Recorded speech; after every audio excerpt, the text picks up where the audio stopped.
ओम शांति। 19 फरवरी 2025। प्रातः मुरली। मीठे बच्चे, तुमने अब तक जो कुछ पढ़ा है उसे भूल जाओ। जीते जी मरना माना, सब कुछ भूलना, पिछला कुछ भी याद ना आए। प्रश्न है, जो पूरा जीते जी मरे हुए नहीं हैं उनकी निशानी क्या होगी? उत्तर, वह बाप से भी आर्ग्यू करते रहेंगे, शास्त्रों का मिसाल देते रहेंगे। जो पूरा मर गए वह कहेंगे, बाबा जो सुनाते वही सच है, हमने आधा कल्प जो सुना वह झूठ ही था, इसलिए अब उसे मुख पर भी ना लाएं। बाप ने कहा है, hear no evil, see no evil. धारणा की पहली पॉइंट, तीव्र पुरुषार्थी बनने के लिए पढ़ाई का शौक रखना है। सवेरे सवेरे उठकर पढ़ाई पढ़नी है। साक्षात्कार की आस नहीं रखनी है, इसमें भी टाइम वेस्ट जाता है।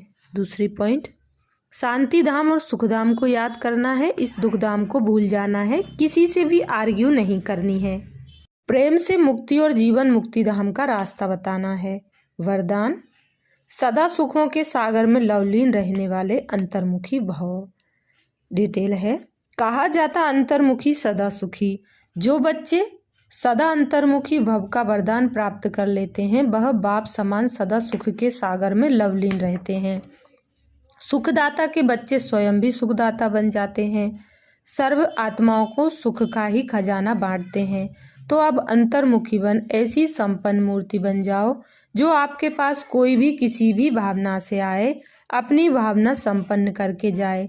जैसे बाप के खजाने में आप प्राप्त कोई वस्तु नहीं, वैसे आप भी बाप समान भरपूर बनो। स्लोगन, रूहानी शान में रहो तो कभी भी अभिमान की फीलिंग नहीं आएगी। अव्यक्ति सारा, एकांत प्रिय बनो, एकता और एकाग्रता को अपनाओ। अपने को सदैव अंडरग्राउंड अर्थात अंतर्मुखी बनाने की कोशिश करो। अंडरग्राउंड भी सारी कारोबार चलती है, वैसे अंतर्मुखी होकर भी कार्य कर सकते हैं। अंतर्मुखी होकर के कार्य करने से एक तो विघ्नों से बचाव, दूसरा समय का बचाव, तीसरा संकल्पों का बचाव व बचत हो जाएगी। एकांतवासी भी और साथ साथ रमणीकता भी इतनी ही हो। ओम शांति।